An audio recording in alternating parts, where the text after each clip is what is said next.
Question: is your doctor secretly denying you the essential treatment you desperately need without you even knowing it?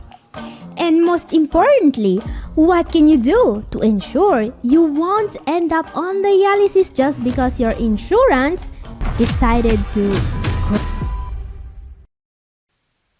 Catherine here. I'm a doctor of natural medicine, and today you'll finally get to see me cancelled from YouTube. What? In fact, what I want to share with you today are the 7 essential treatments, medications, and tests you're most likely being denied right now. Because, yeah, I know that I look young, but I've been in this field for many years, and trust me, things have never been this outrageously messed up. In fact, I've dedicated my entire career to helping people suffering from kidney disease. But today, we live in an era where patients protesting a denied claim can literally being arrested for uttering the wrong words during a phone call.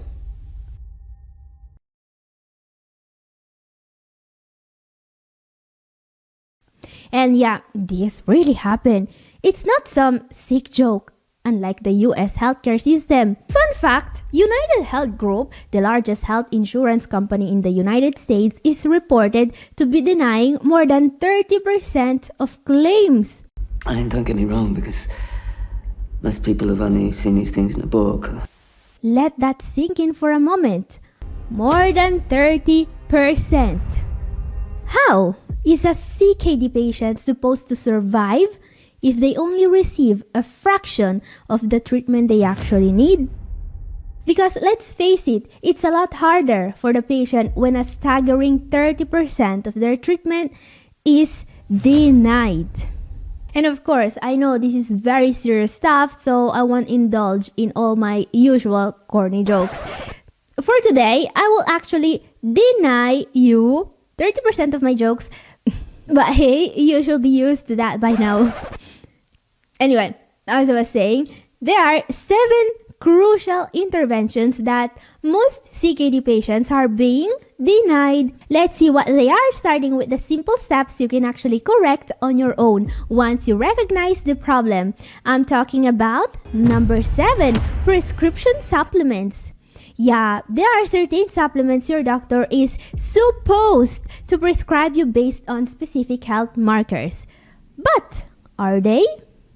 Let's start with sodium bicarbonate. And yeah, even if sodium bicarbonate is literally used to clean kitchens, sinks, and stuff, and it only costs pennies, I still see a lot, and I really mean a lot of patients that are not being prescribed it. I guess every penny counts when your job is making $215 billion per year out of the pockets of US patients. Anyway, sodium bicarbonate is super easy to take and safe. I've put a slide on screen right now with the info you need about it. So take your time, snap a screenshot, maybe print it and send it to your doctor with a note. I learned this on the internet since you're not helping. Hope you're proud. Anyway, as you may have noticed, to properly take this supplement, you must get tested for your serum bicarbonate or CO2 level. Every single CKD patient is supposed to have this test at least once a year if they're in stage 3, and even more frequently in the more advanced stages. And of course, running these tests is the most expensive part, and you can bet they're cutting costs whenever they can. But trust me, denying you a test becomes far more difficult when you ask your doctor for it directly. Once you do that test, check your lab report, and if that number is below 23, talk to your doctor about it. Now, keep in mind that what you see on screen is just a general guideline of what a starter dose might look like, alright? In fact, in clinical practice, the exact starter dose must be calculated based on your CO2 or serum bicarbonate level and your body weight. Yes, the pricey part of taking sodium bicarbonate isn't the bicarbonate itself. It's paying the nephrologist to do the math and tell you the precise amount you need. This is why I thought, why not do these calculations for everyone and share them here? So here they are.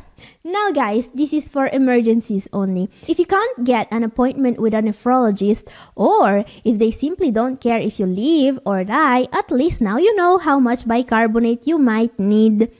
Look at my slide. On the left, you see the initial CO2 or serum bicarbonate level. In the center, your body weight. On the right, the number of 650 milligrams sodium bicarbonate tablets you need per day. So here's an example of how this works. If your CO2 is 20 and you weigh 70 kilograms, you'd need about 650 milligrams sodium bicarbonate tablets to start with. Then, your CO2 should be monitored and your doctor should adjust this dose accordingly. Hope this is clear enough. Feel free to ask in the comment section if you want more info.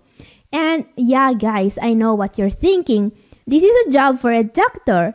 That's why we pay our insurance premiums. And I know that, but it's clear we live in truly dark times when you need to start learning this kind of stuff on YouTube instead of having a doctor doing this for you. I mean, even dark times have become darker nowadays. Back in the day, dark times used to mean waiting an hour at the DMV. Now it means your insurance company decides that your healthcare is optional. This is why you must always make sure you receive sodium bicarbonate if you need it, because leaving metabolic acidosis untreated can catapult you from CKD stage 3 straight to stage 5 in just a few short years. Moving on, up next, number 6 is the second prescription supplement a lot of people need, vitamin D. Now, the effects of not being prescribed vitamin D when you need it might be less immediately catastrophic than not receiving bicarbonate, but you'd still be losing teeth and breaking bones more often. And yeah, of course, low vitamin D levels cause proteinuria, depression, and high blood pressure. But hey, at least your kidneys wouldn't be soaked in an acid vat. Anyway, you're probably wondering if taking vitamin D also requires tests and calculations. And yes, of course it does. Yay! More math. So, the goal here is to keep your 125 dihydroxy vitamin D level in range, which means above 30 nanograms per ml and below 100 ng per ml. To do that, you need to be monitored for this level and for your PTH as well. Anyway, it's all in my slide, so feel free to take a screenshot for reference. And I know, guys, I know that every minute I spent teaching you how to do your doctor's job is a minute I'm not making corny jokes. I know, I'm aware, and I'm sorry. So, if you want to see me do a full 1-hour video of just corny jokes about the American healthcare system, please send a letter to your insurance with the following words. Okay, that was a very bad joke. I'm sorry. Please don't even try to contact your insurance company. Please don't. Remember that today in the US, protesting too loudly against your insurance, even over the phone, is considered an act of terrorism and could get you arrested.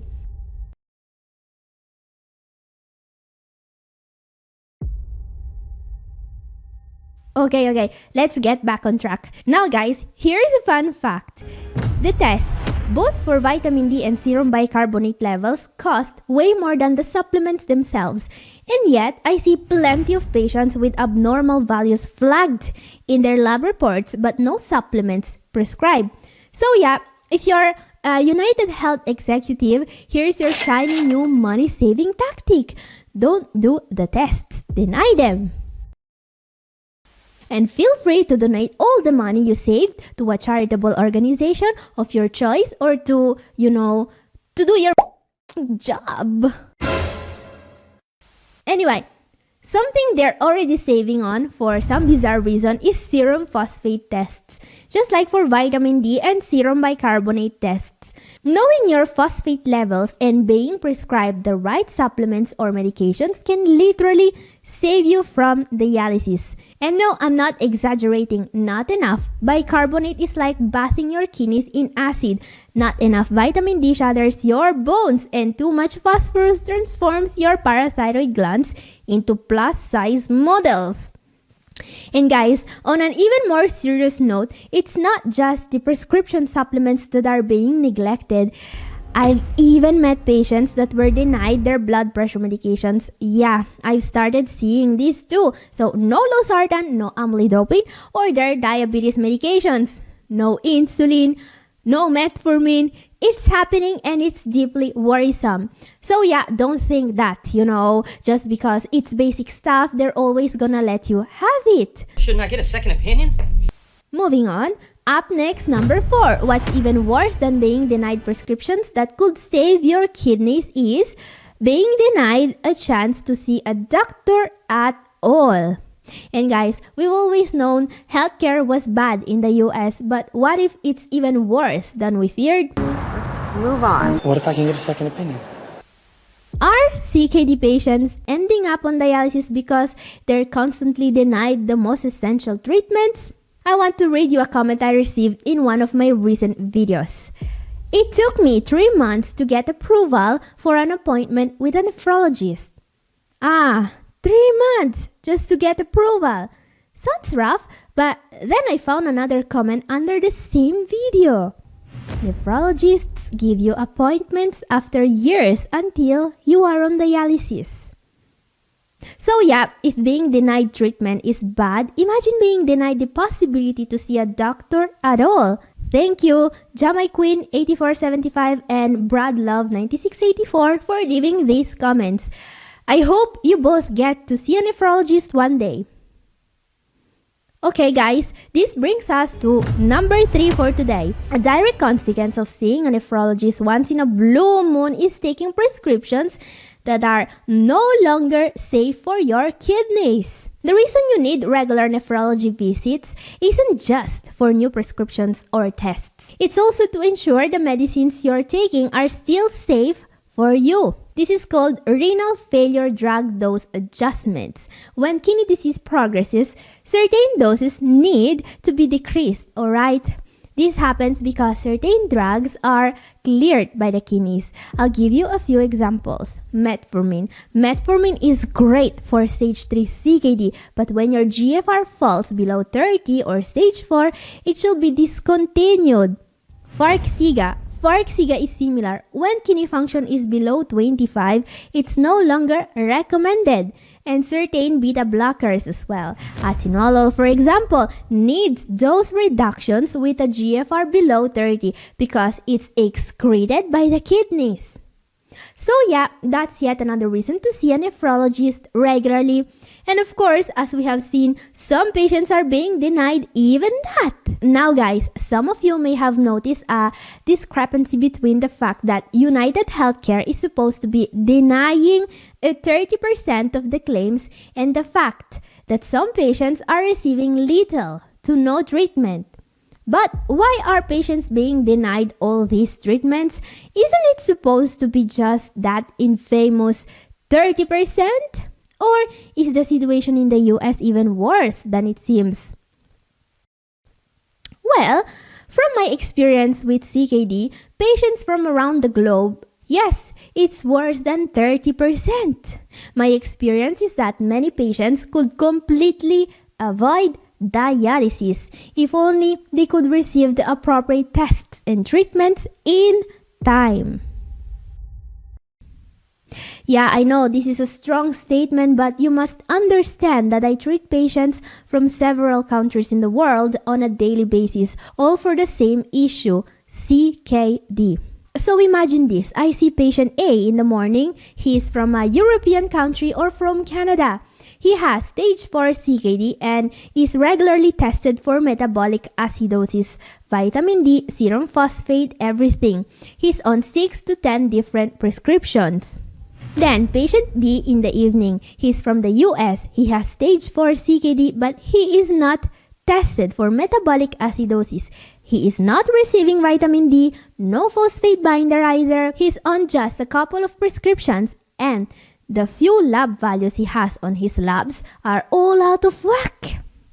Reading those lab reports is like hosting a dinner party where only half the guests show up, and they're always the cheap ones who never bring any wine. Yeah, this is what I usually see. And no, I don't believe it's an exception. This is what a healthcare system that denies 30% of your claims results in. But why does that happen, you ask? Well, this is what I call forced incompetence. Now, bear with me for a second. Imagine that you are trying to build a brick wall, but you are only given the 70% of the bricks you need. How are you going to build that wall? Simple. You can't. Now imagine that you are not a bricklayer, but a doctor, and your goal is to build a treatment plan with only 70% of what you need. How are you going to build that treatment plan? You can't. This is not hypothetical, by the way. The insurance company will deny it. I will call them. I will say the patient needs, why? Because of this. Did you get a CAT scan first? No, they don't need a CAT scan. They need an MRI. No, they do. And I have to argue for 45 minutes. Yeah. Guess what I don't get paid for? Order antibiotic. I don't know which tablets, capsules. The patient's insurance denies the visit because I didn't put the right code or this and that. I'm a doctor. I do science. I do the body. I don't do codes. So you try to prescribe an MRI. It gets denied every time. What do? You have 1,000 patients and can't waste hours every time you request an MRI. So you just stop requesting MRIs. Now multiply that for the vast majority of what patients need. This is why when they say United Healthcare denies 30% of claims, that's not what I see in my practice. You'd think US patients would at least get 70% of the care European and Canadian patients receive, right? But that's not what I see. What I see is US patients getting just a tiny fraction of the treatment they need, much closer to 0 than to 70%. And the consequence, they end up on dialysis many years earlier than they should. And that they end having a shorter life expectancy as well. By the way, I'm not the one saying this. Statistics are, and this tells us it would actually be cheaper to keep people healthy. But no, they don't do it because it's more profitable to watch people deteriorate and then show up at the last minute with a bill that reads like a ransom note. What this means is patients are denied far more than a mere 30% of what they need. And what's worse, many doctors can't do anything about it, even if they want to. So picture this, they've completely screwed up your treatment. Not enough tests, not nearly enough medications, just you watching your numbers get worse at every checkup. What could be worse? How about not even getting the dialysis you need to survive? This is the sad story of a very young person being denied the most essential treatment. Her name is Ana Vicioso, and she left a comment on one of my videos. UHC denied my dialysis because they said I was eligible for Medicare, so besides the condition and all the stress me and my family have to go through, we have to come out with an extra $180 every month paying 2 insurances, not to mention all the fight and the frustration we have to go through.